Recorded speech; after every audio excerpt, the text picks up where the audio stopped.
Vice, bibigyan ka namin ng 500 million para lang tumakbo ka. I have 500 million.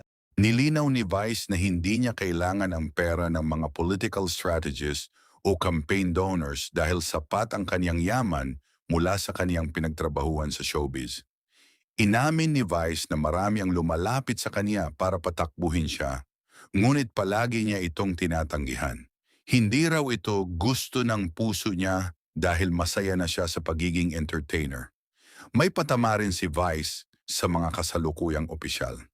Ayon sa kanya, kung papasok ka sa public service, dapat ibigay mo ang buong buhay mo. Hindi raw pwedeng public servant ka na, pero may-ari ka pa ng construction company o contractor. Kahit walang balak tumakbo, hindi kayang manahimik ni Vice sa mga political issues dahil sa kaniyang konsensya at sa mga kwento ng masang Pilipino na nakakasalamuhan niya araw-araw sa It's Showtime.